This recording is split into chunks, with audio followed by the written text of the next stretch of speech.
am Dominus Cinephile. Welcome to my movie and TV series reviews, where I will provide honest opinions of the latest releases. If the movie or TV series is a hit or a miss, be sure to know I will inform you. But if the movie or series is trash, be also sure to know that I will trash the hell out of the movie. I am Dominus Cinephile. And the movie on the review table today is the Hollywood film Superman. Superman 2025 marks DC Studios' bold and risky attempt to relaunch the Man of Steel for a new generation. Written and directed by James Gunn, this is the first official film in the revamped DC universe and the second full-scale reboot of the Superman franchise. Leading the charge is David Corenswet as Clark Kent and Superman, joined by a high-profile cast that includes Rachel Brosnahan, Nicholas Hoult, Edi Gathegi, Anthony Carrigan, Nathan Fillion, and Isabela Merced. After years of behind-the-scenes turmoil and shifting creative visions, Superman 2025 represents a dramatic turning point for DC Studios and Warner Bros. Pictures.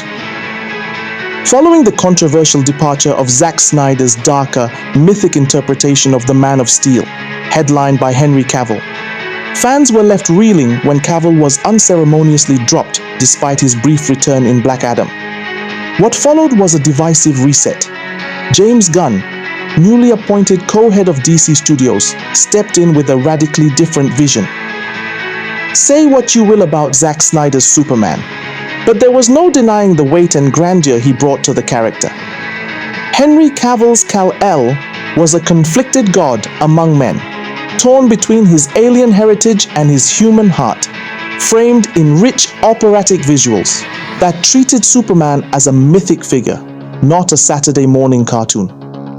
His exit, abrupt, unceremonious, and mired in studio politics, left a gaping hole for fans who had hoped to see that arc completed. Enter James Gunn, who clearly decided the world needed less gravitas and more primary colors. His Superman is essentially a retro-themed reset with all the seriousness of a cereal box mascot. From the bright blue spandex to the red trunks boldly worn over compression tights, yes, those are back. Everything screams 1970s comic book nostalgia. It's a Superman designed not to wrestle with the burden of power, but to beam wide-eyed at the sky while saving kittens from trees. If Snyder's Superman was a god trying to be human, Gunn's is a cartoon trying to play dress-up, and it shows. With a towering budget of $225 million, Superman premiered globally on July 11th, riding a wave of hype and high expectations. But before it even hit theaters, the stakes were already clear. The film needed to gross over $500 million just to break even, and closer to $700 million to be deemed a true box office success. It opened strong, pulling in $56.5 million on its first day and closing its debut weekend with $125 million, making it the biggest opening for a standalone Superman film, narrowly edging out Man of Steel 2013, which debuted at $116.6 million. As of July 14, 2025, Superman has earned $137.9 million in the US and Canada and $95 million overseas for a worldwide total of $232.9 million. Impressive? On the surface maybe? But box office momentum can fade fast, and the question remains, will this colorful reboot justify its numbers, or is it simply front-loaded hype? Let's dive into the review and see whether Superman soars, or crashes and burns in the same chaotic flames that have plagued DC and Warner Bros. For years. For the first time in ages, I walked into a cinema to watch a superhero film with almost zero expectations. And honestly, James Gunn made that easy. Ever since he revealed last year that his Superman would proudly wear red trunks over his blue tights, a design choice straight out of 1938, the internet had its fair share of laughs. Sure, it's technically classic Superman, but let's not pretend that makes it relevant in 2025. The debate wasn't about whether it's true to the comics. It was about whether it's true to now. In an era where superhero design has evolved into something sleek, grounded and modern, Gunn's decision felt like a deliberate step backward, a cosplay-friendly gimmick over cinematic progress. As one friend of mine joked, imagine a grown man wearing pata over his trousers. For the uninitiated, pata means underwear in Yoruba. And honestly, that sums up the absurdity of it. If there's one thing universally recognized about Superman, it's the iconic S symbol, the bold, proud crest of the House of L that's more than just a logo. It's a cultural emblem. But in Superman 2025, James Gunn somehow decided that while he was bringing back the retro Superman look, complete with the red pata over blue tights like it's still 1978, he'd also redesigned the S into something oddly unfamiliar. Gone is the sharp, clean, inspiring symbol we've known for decades. In its place is a strange, overly stylized version that looks like it belongs in a knockoff comic, rather than on the chest of Earth's greatest hero. It's baffling. If Gunn was so committed to resurrecting the spirit of the Christopher Reeve era, right down to the nostalgic color palette and pata-wearing throwback, then why abandon the most iconic and instantly recognizable part of the character? You don't modernize the S while dressing Superman like it's the Silver Age. If you're going full retro, go all the way. Otherwise, it just feels confused and a little senseless. Then there's the suit itself, if you can even call it that. Gunn's Superman doesn't just wear red trunks over blue tights. The entire costume feels like a bizarre fusion between a retro comic book outfit and a budget sci-fi spacesuit. The texture is overly padded, almost armor-like in places, and the cape looks more like a last-minute cosplay addition than a regal symbol of hope. It lacks elegance, fluidity, or the sleekness we've seen in previous iterations. Instead of looking iconic, it looks like something pulled off the rack from a fan convention. Plastic, stiff, and oddly off-brand. Visually, things don't get much better. Despite its massive $225 million budget, several aspects of the CGI fall disappointingly flat. Flying sequences look rubbery and weightless. Explosions feel uninspired, and the world building lacks the kind of cinematic detail expected from a flagship superhero reboot. There are moments where the green screen work is glaringly obvious, breaking immersion entirely and making it feel more like a streaming show than a theatrical blockbuster. And just when you think it might steer towards something deeper or more grounded, enter Krypto, the super-powered dog. Yes, Superman's canine companion is here in full goofy glory, tail wagging and stealing scenes like it's a Saturday morning cartoon. At that point, it becomes crystal clear. This movie wasn't made with mature storytelling or cinematic weight in mind. It was crafted for kids, complete with visual gimmicks and cartoonish distractions to keep younger viewers entertained, while the rest of us wonder how DC thought this was the reboot the franchise needed. Beyond the visuals, the script itself struggles to find its footing.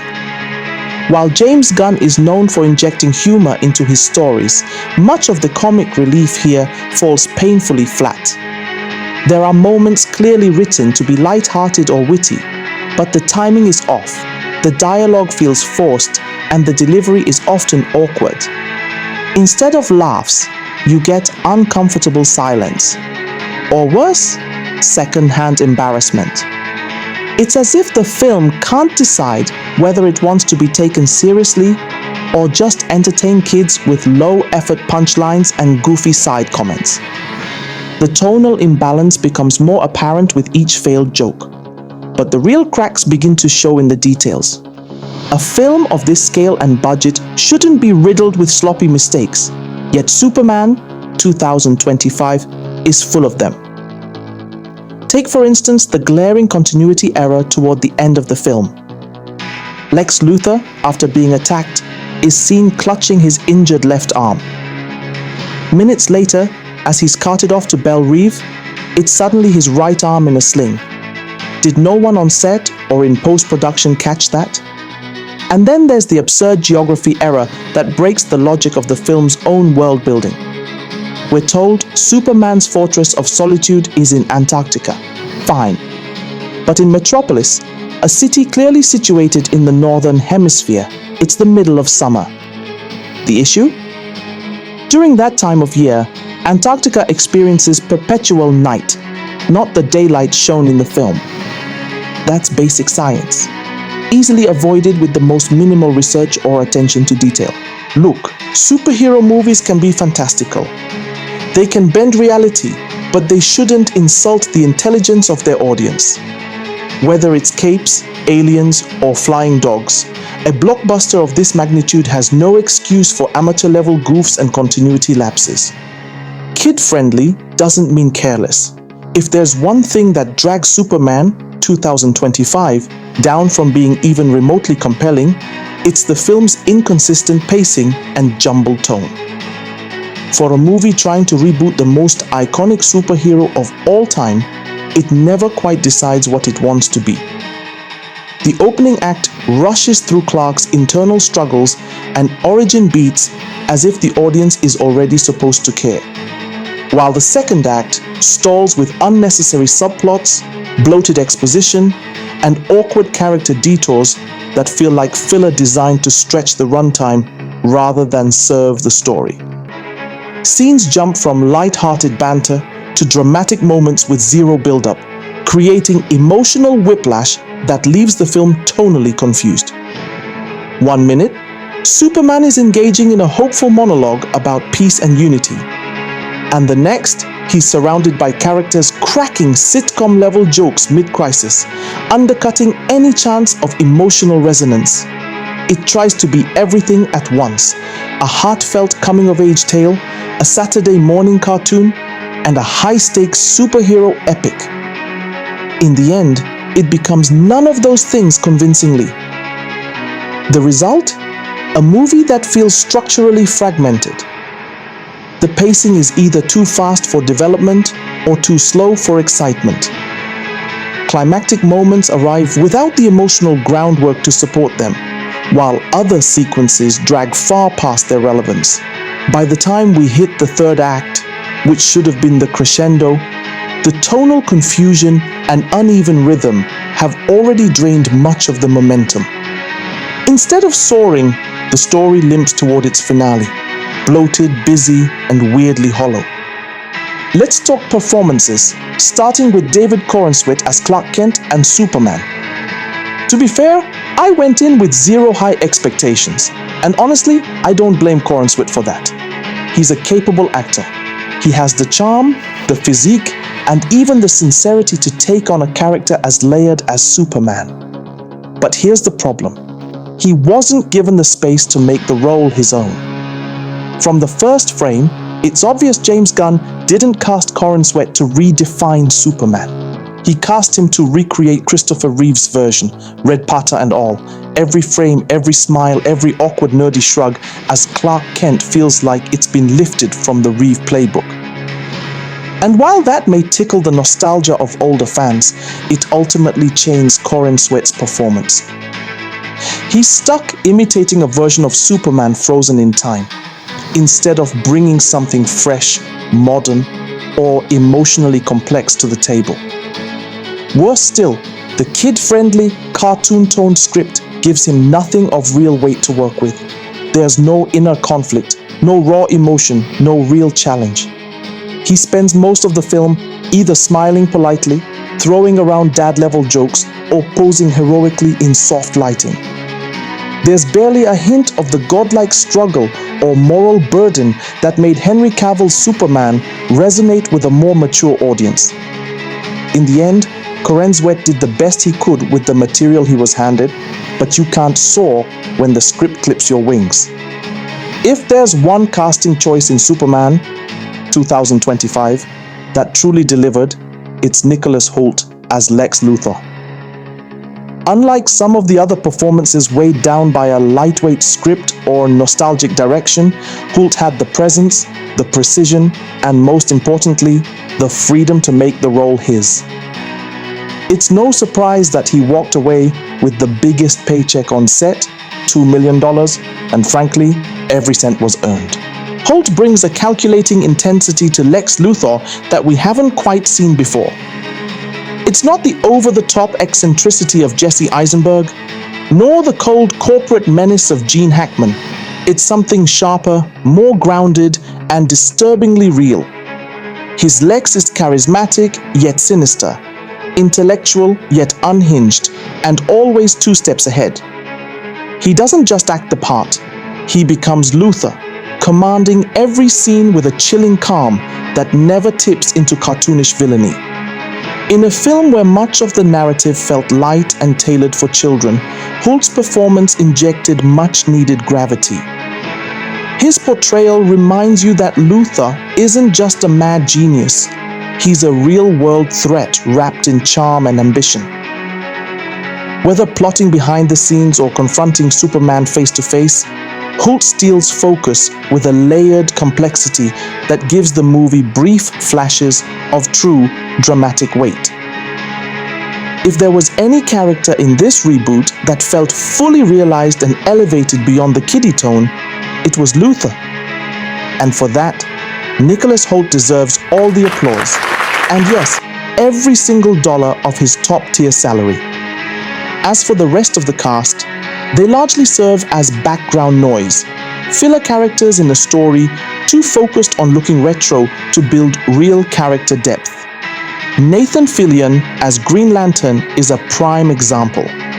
Instead of delivering the commanding presence one would expect from a legendary intergalactic protector, he struts around in what looks like a Party City spacesuit, spitting out forced one-liners that never quite land. It's hard to take him seriously when his costume looks like it was designed for Comic-Con, not a $225 million film. Rachel Brosnahan as Lois Lane is another letdown. Despite being a strong actress with a solid resume, here she's given little to do but react, flirt, and deliver exposition. Gone is the fierce, fearless investigative reporter. What we get instead is a neutered, watered-down version of Lois that feels more like Superman's accessory than his equal. Edi Gathegi, Anthony Carrigan, and Isabela Merced round out the supporting cast, but their roles are so underwritten, they leave barely a footprint on the story. In summary, Superman 2025 is a weak and hollow take on the superhero genre, one that sacrifices storytelling depth for nostalgia, bright colors, and cartoon logic. From its tonally confused script, flat CGI, and awkward humor, to a Superman designed more for kids' lunchboxes than cinematic legacy, this reboot stumbles out of the gate. James Gunn's vision may have tried to reimagine the Man of Steel with old-school charm, but what we got feels more like a live-action Saturday morning cartoon than a worthy beginning to a new cinematic era. Yes, the movie has its moments, mostly thanks to Nicholas Hoult's exceptional turn as Lex Luthor. But one strong villain isn't enough to carry a whole franchise reboot. The bigger picture? DC Studios and Warner Brothers are clearly struggling to catch up to the dominance of the Marvel Cinematic Universe. And if this film is supposed to be the bold new beginning of the DC Universe, it doesn't exactly inspire confidence. A red pata, a retro S logo, and jokes that miss the mark won't save Superman or DC's future on screen.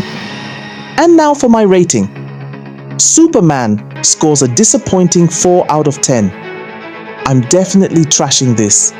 Thank you for watching. Please remember to like, comment, and share this video. Don't forget to subscribe to my YouTube channel and click on the bell icon for notifications. Also, be sure to follow me on TikTok, WhatsApp channel, and Instagram at Domino Cinephile for more movie and TV series reviews. Domino Cinephile, signing out.